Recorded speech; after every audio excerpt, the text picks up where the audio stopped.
আসসালামু আলাইকুম এভরিওয়ান। আজকে আমি আপনাদের সাথে শেয়ার করব কোয়েল পাখির মাংসের রেসিপি। আমি 4টা কোয়েল পাখি নিলাম, ভালোভাবে কেটে ধুয়ে নিলাম।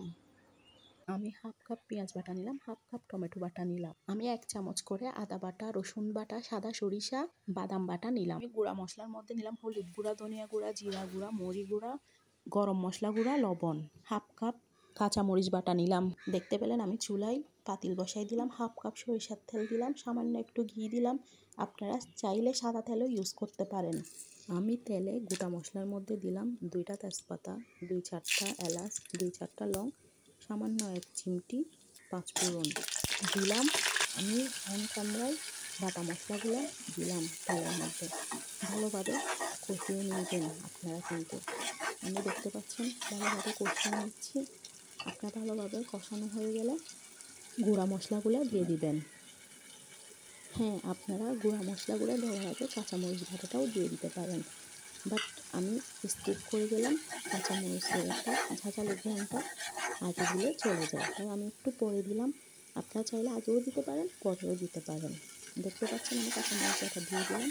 এখন ভালোভাবে সব মশলা একসাথে কষিয়ে নিলাম। আপনারা ভালোভাবে কষিয়ে নেবেন। দেখতে পাচ্ছেন আমার মশলা থেকে তেল ছেড়ে যাচ্ছে, আমি তখন মাংসগুলো দিয়ে দিলাম। আপনারাও এই পর্যায়ে মাংসগুলো দিয়ে দিবেন। মাংসগুলো নেড়ে চেড়ে ভালোভাবে কষিয়ে নেবেন।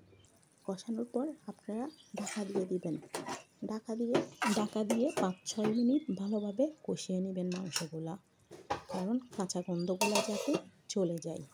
আপনারা দেখতে পাচ্ছেন আমি ঢাকনা খুলে দেখলাম আমার মাংসগুলো কতটুকু হলো। আমার মাংসগুলো প্রায় কষানো হয়ে গেল, তাই আমি সামান্য একটু পানি দিব, পানি অ্যাড করব। আপনারা চাইলে এই পর্যায়ে পানি অ্যাডও করতে পারেন। আপনারা যদি ভুনা ভুনা খেতে চান তাহলে পানি স্কিপ করতে পারেন। আমি সামান্য একটু ঝোলের পানি দিয়ে দিলাম। দেখতে পাচ্ছেন ঝোলগুলো যখন ফুটে উঠলো তখন 3-4টা কাঁচামরিচ দিয়ে দিলাম। আপনারা চাইলে ঝাল খেলে আপনারাও ঝাল দিতে পারেন, আর না চাইলে স্কিপ করতে পারেন। দেখতে পাচ্ছেন আমার রান্না অলমোস্ট ডান। আমি সবার শেষে ধনিয়া পাতা দিয়ে দিলাম।